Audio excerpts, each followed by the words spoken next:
Episode की शुरुआत होती है और हम देखते हैं मिसाकी को, जो कि वही स्केलेटन वाली वीडियो देख रही होती है। दरअसल ये वीडियो वायरल हो चुकी होती है। तो मिसाकी कहती है कल कितनी ज्यादा अमेजिंग चीजें हुई, ये इन स्केलेटन को देख के काफी ज्यादा मजा आता है, काश ये मेरे पास होते। तो ताकुमी कहता है कि पास या बुलाना, वो हमारे काफी ज्यादा करीब ही है। इस एपिसोड में हम नेक्रोमेंसर को पोल्का बुलाएंगे। कुछ देर बाद ताकुमी मिसाकी से पूछता है क्या तुम्हें डर नहीं लग रहा है उस इंसान के साथ रहने में जिसने तुम्हें अभी भी मारा था।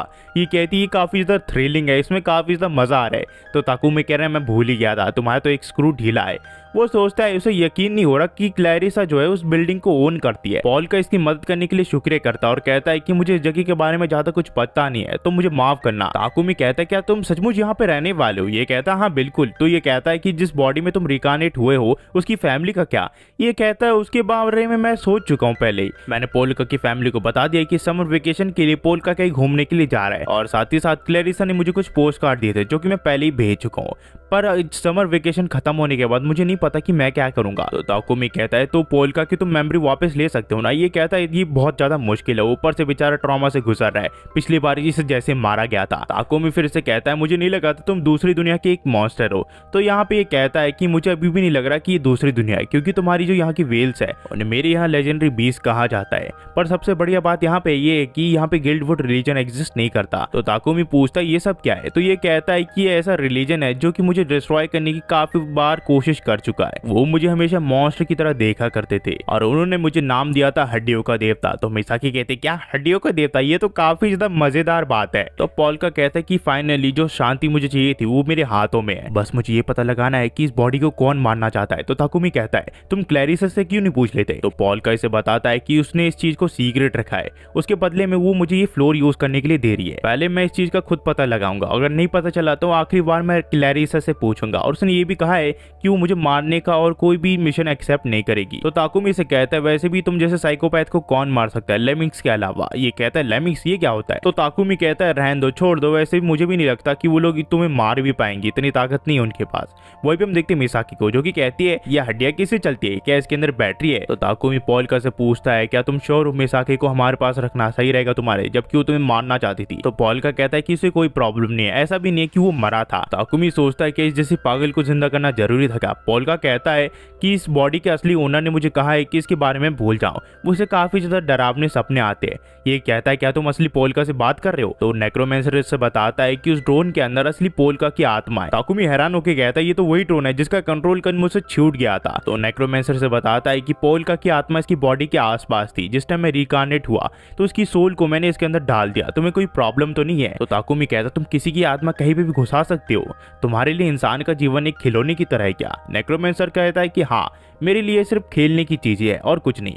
तो चलो अब पैसे कमाए जाए, मुझे अगर अपनी शांति कायम रखनी है तो मिसाकी कहती है कि मर्डर करना कैसा रहेगा? ये कहता है कि बिल्कुल नहीं, मुझे असैसिन का जॉब बिल्कुल अच्छा नहीं लगता। ये कहती है उसमें काफी ज्यादा मजा आता है, तुम मार के तो देखो एक इंसान को। और उतने में यहाँ पे मिसाकी से कोई विजिटर मिलने के लिए आ जाता है। मिसाकी उस इंसान से मिलती है और वो इंसान कहता है कि कुछ ग्रुप मुझे मारने की कोशिश कर रहे हैं, प्लीज मेरी मदद करो। मुझे पता है पैसों के बदले में तुम याकुजास को मारते हो, तुम्हें जितने पैसे चाहिए मैं दे दूंगा, पर मेरी हेल्प करो। पर मिसाकी इस चीज के लिए मना कर देती है। तो यहाँ पे पोल्का कहता है मैं इस चीज को एक्सेप्ट करता हूँ। तो मिसाकी भी कहती है अगर पोल्का इसमें है तो मैं भी यही पे हूँ। फिर हम देखते हैं रात को जहाँ साइको असैसिन का अड्डा होता है, ये उस जगह पहुंच चुके होते हैं और यहाँ मिसाकी उनके ऊपर हमला कर देती है। दरअसल साइको असैसिन ने इसकी फैमिली को भी मारा था और उस इंसान को ये पहले ही मार चुकी है।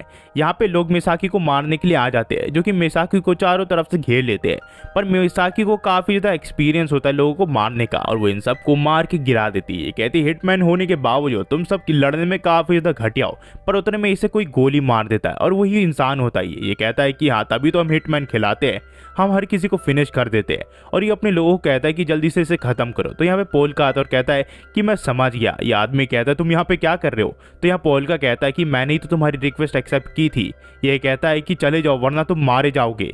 पोल्का कहता है मैं बताना भूल गया कि मिसाकी अब एक ज़ॉम्बी है ना कि एक इंसान, तो चाहे तुम जितना उसे गोली मार लो उसे घंटा कुछ फर्क नहीं पड़ने वाला। हम देखते हैं मिसाकी उठ चुकी होती है और कहती है कि मुझे थोड़ा जगह दर्द हो रहा है पर चलेगा। ये लोग कहते हैं कि तुम लोग कौन हो और तुम यहाँ पे क्या कर रहे हो। और इन सब के बीच में ताकुमी पोल्का को कहता है क्या तुम्हें ये सब पता था, क्या ये सब तुमने प्लान किया था। ये कहता है कि हाँ ये सब मैंने ही प्लान किया था। ताकुमी कहता है अगर तुम्हें पता था तो मुझे भी बता सकते थे। ये कहता है ये काफी छोटी रिक्वेस्ट थी जो कि कुछ बच्चों ने उससे की थी।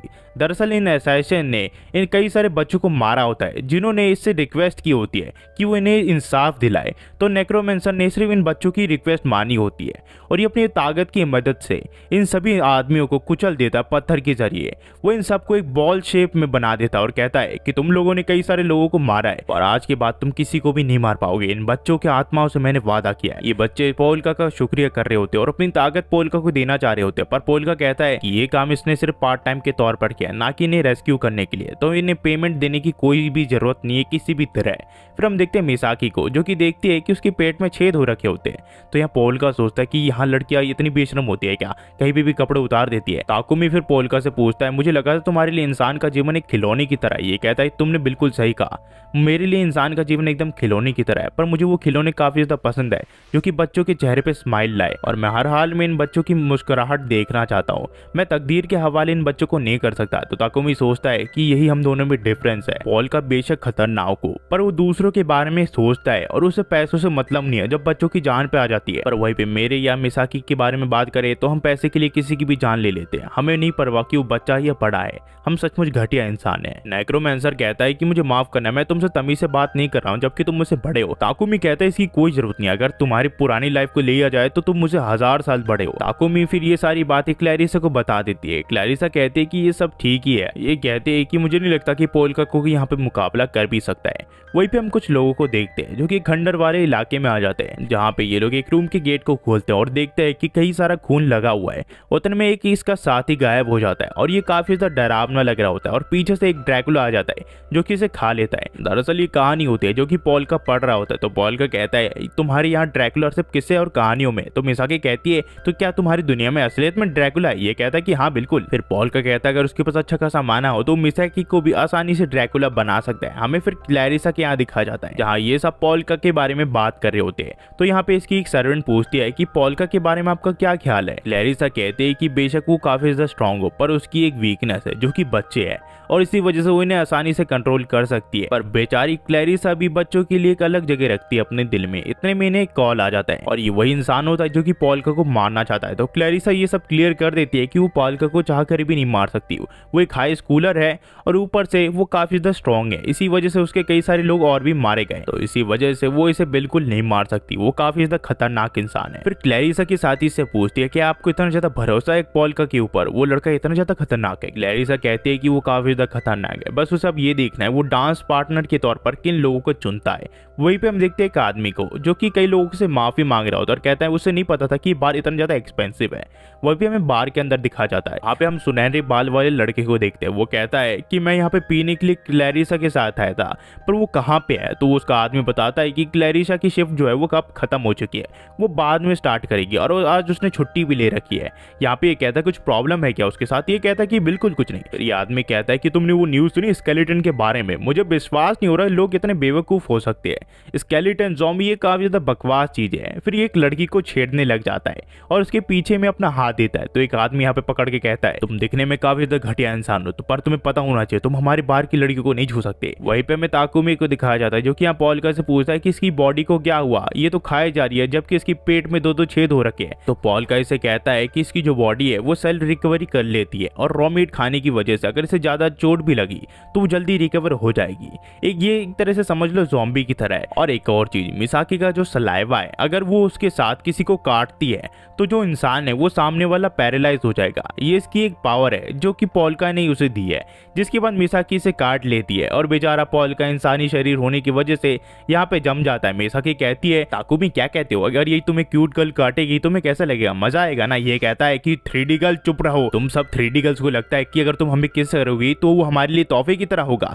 तुम एक मॉन्स्टर हो और उसके अलावा कुछ नहीं जिस मॉडर्न सोसाइटी ने क्रिएट किया है। वहीं पे हम देखते हैं पुलिस वालों को जो कि उस जगह पे पहुंच जाते हैं जहाँ पे पोल्का ने उन लोगों को मारा होता है। वहीं पे हमें एक अननोन पर्सन को दिखाया जाता है जो कि अपनी ताकत की मदद से उस बॉल को तोड़ देता है और इसकी आवाज सुन के पुलिस वाले भी उस जगह पहुंच जाते हैं। वहीं पे हमें उस काले शर्ट वाले इंसान को दिखाया जाता है जहाँ वो बार वाले लोगों को काफी बुरी तरह मारता है और और वही हम देखते सुनहरे बाल वाले लड़के को जिसे किसी का कॉल आता है और उसका चेहरा काफी ज्यादा अजीब बना लेता है। वो फिर जो सीन है वो जाता है पॉल्क की तरफ, जहाँ ताकुमी उससे कई सारे सवाल पूछ रहा होता है और वो कहता है कि इस दुनिया और उस दुनिया में काफी ज्यादा सिमिलैरिटीज है और मैं ये सोच के हैरान हूँ कि अगर उस दुनिया के लोग मैजिक यूज कर सकते हैं तो इस दुनिया में मैजिक का यूज क्यों नहीं कर सकते लोग, और तुम इस दुनिया में कैसे यूज कर पा रहे हो इन मैजिक्स को। यहाँ पे पॉल का कहता है कि किसी वजह से ये दुनिया एक दूसरे से कनेक्टेड है और इसे इसका पता लगाना पड़ेगा। मिसाकी फिर पॉल का शुक्रिया करती है और कहती है कि अब उसे बार बार नेल गन का यूज नहीं करना पड़ेगा किसी को पैरालाइज करने में, अब वो किसी को भी अपने दांत से पैरालाइज कर सकती है और इस चीज से मिसाकी का काफी ज्यादा टाइम बचेगा। पॉल का कहता है कि हाँ तुम इस चीज का यूज करके किसी को भी जल्दी से ठिकाना लगा सकती हो। तो ताकुमी इन दोनों से पूछता है जिन लोगों को तुमने मारा